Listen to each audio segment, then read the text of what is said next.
আল্লাহর ওলি হওয়ার জন্য বহু সাধনার দরকার আছে। আল্লাহর ওলির মর্তবা কত, মর্যাদা কত। আমার আল্লাহ আমার আল্লাহ আমার আল্লাহ কি বলেছেন তার আগে আমি বলছি, একটা ছেলে খুব সুন্দর, খুব অপূর্ব, তার বেটাকে যদি বিনা দোষে কেউ মারে তো ওর বাবা কি বলবে? মার মার, মেরে ফেলে দে, বলবে না কি?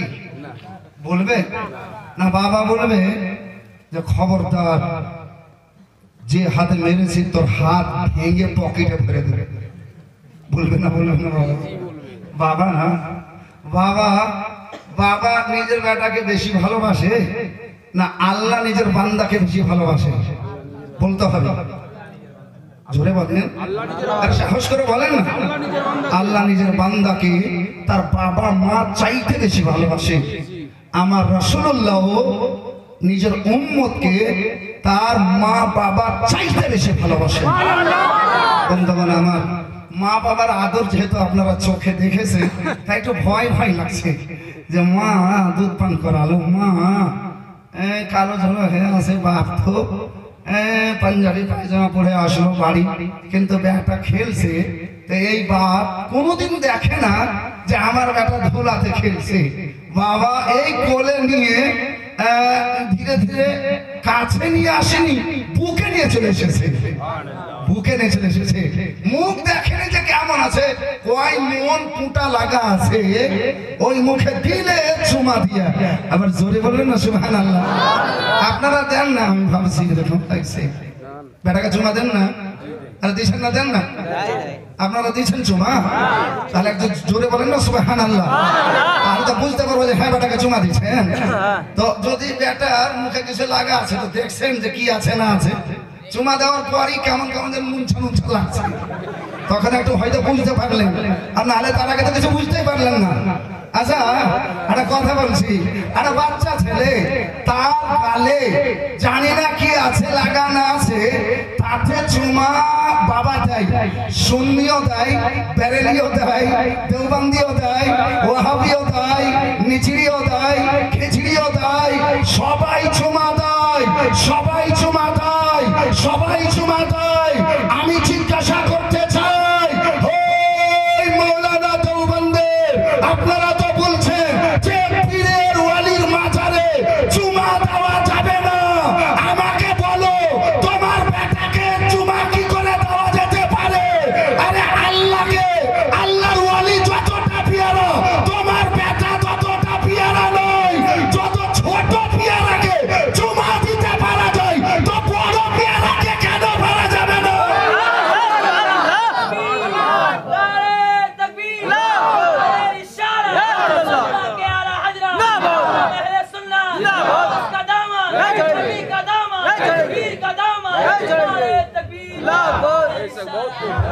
পোটাওয়ালাকে যদি চুম্মা দেওয়া যায় তো নেকির গোটাওয়ালাকে কত যে দেওয়া যেতে পারে?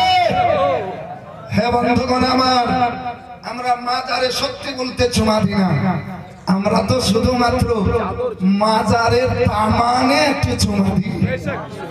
তারা ঝুমকে বলো সুবহানাল্লাহ। আমাদের আওকাত কি যে মাজারে চুমা দিতে পারবো? আমাদের আওকাত কি?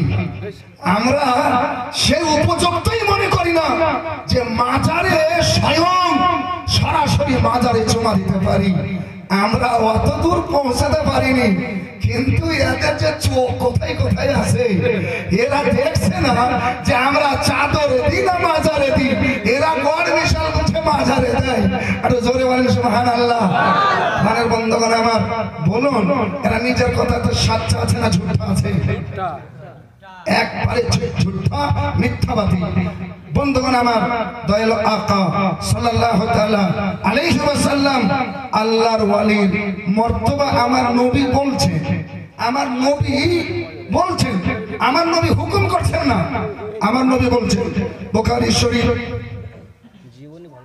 2য় খণ্ড عن أبي هريرة رضي الله تعالى عنه قال قال رسول الله صلى الله تعالى عليه وسلم إن الله عز وجل قال من عادى لي وليا فقد آذنت له بالحرب নবী মুস্তাফা দুই জগতের বাদশা সাল্লাল্লাহু তাআলা আলাইহি ওয়াসাল্লাম ইরশাদ করেন যারা আমার আল্লাহ রাব্বুল আলামিন ইরশাদ করেছেন হে আমার উম্মতেরা একটু কান পেতে শোনো এই কথাটা আমার নয় আমার আল্লাহ বলেছেন আল্লাহর কথা আমি রাসূলুল্লাহ তোমাদের সামনে ব্যক্ত করছি আমার আল্লাহ কি বলছেন ইন্নাল্লাহ আযজা ওয়া জাল্লা ক্বাল নিশ্চয় আল্লাহ রাব্বুল আলামিন ইরশাদ করেছেন মান আদালি ওয়ালিয়ান ফাকাদ আযানতু লাহু বিল হারব যারা আল্লাহর ওয়ালির সঙ্গে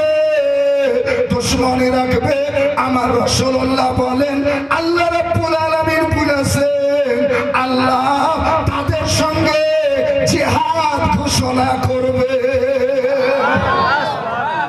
আল্লাহর ওলির সাথে মহব্বত রাখেন দুশমনি যারা রাখবে আমার আল্লাহ স্বয়ং তাদের সঙ্গে জিহাদ ঘোষণা করেছেন একটা কথা বলতে চাই আল্লাহ কোন জঙ্গের ময়দানে তলোয়ারি নিয়ে যুদ্ধ করতে এসেছেন আসেন আল্লাহ যদি বলে দেন যে আমি তার সঙ্গে যুদ্ধের ঘোষণা করছি ওই লোকটা বাঁচবে না মরবে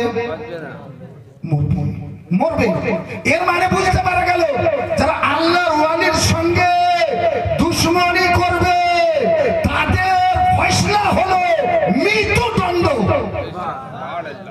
নবীর সঙ্গে দুশমনি করবে তাদের ফয়সালা হলো মৃত্যুদণ্ড আমার নবী সাল্লাল্লাহু তাআলা আলাইহি ওয়াসাল্লামের ফয়সালার উপরে একজন দুশমনি করেছিল হযরত ওমর ফারুক তার ফয়সালা তলোয়ার দিয়ে করেছিলেন কলম দিয়ে করেননি বন্ধুগণ আমার তাই আল্লাহর ওয়ালি যারা হয়ে গেছেন তারা আল্লাহর প্রিয় পাত্র হয়ে গেছেন কত প্রিয় হয়েছেন আমার নবী মুস্তাফা দুই জগতের বাদশা সাল্লাল্লাহু তাআলা আলাইহি ওয়াসাল্লাম ইরশাদ করেন তারা কোন সময় ফরজ কাজা করেনি কোন সময় ওয়াজিব কাজা করেনি কোন সময় সুন্নাতে মুআক্কাদা কাজা করেনি তারা সদা সর্বদা এত নফল পড়েছেন আল্লাহ বলেন আমি তাদেরকে ভালোবেসে নিয়েছি আমি তাদেরকে পছন্দ করে নিয়েছি কত পছন্দ করেছি আমার আল্লাহ বলছেন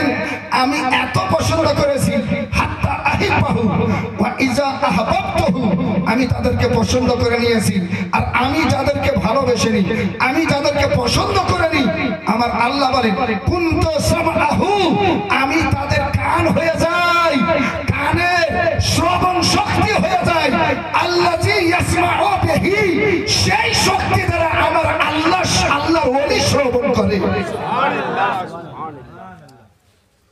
বাবাসারহু আমি তার চক্ষু শক্তি হয়ে যাই আল্লাযী ইয়াবসুরু বিহি যে চক্ষু শক্তি দ্বারা আমার সেই ওয়ালি বান্দা দর্শন করে ওয়া ইয়াদাহু আল্লাহ বলছেন আমি তার হাত হয়ে যাই যারা ঝুমকে বলো সুবহানাল্লাহ আমি তার হাত হয়ে যাই আল্লাযী ইয়াবতাশু বিহা সে হাত দ্বারা আমার ওয়ালি বান্দা ধরে একটু আরো মহব্বতে বলেন সুবহানাল্লাহ আপনারা বারবার একটা ঘটনা শুনেছেন হযরত আব্দুল কাদের গিলানি মাহবুবে সুবহানী হযরতে মুহিউদ্দিন আব্দুল কাদের জিলানী রাদিয়াল্লাহু তাআলা আনহু আন-নুরানী উনি বসে উযু করছেন এক বুড়িমা আসলেন বুড়িমা এসে ফিফিরে কেঁদে উঠেছে বেটা আব্দুল কাদের আমার বেটার বরযাত্রী ফিরে আসলো না বেটা এখনো আসেনি আব্দুল কাদের আমার বেটার বরযাত্রী ফিরে আসবে না আমার বেটার বরযাত্রী ফিরে বেটা সবাই বলছে কেউ আসবে না তারা নাকি এক দরিয়ায় ডুবে গেছে বেটা কিন্তু আমি তো বুড়ি মা আমার যে সহ্য হয় না আমার লাল, আমার যে সহ্য হয় না। আমার বেটা কি আর জীবনে ফিরে আসবে না? আমার বেটা কি আসবে না? বেটা হুজুর আব্দুল কাদের জিলানী উজু করছেন, এটা মহব্বতে করুন সুবহানাল্লাহ। উজু করছেন, বসে উজু করছেন, উজু করছেন, কুলি করছেন, মুখ ধুইছেন, বুড়ো মা নিজের কথা শোনাচ্ছেন। বেটা বেটা একটু দেখো না আমার দিকে বেটা। আব্দুল কাদের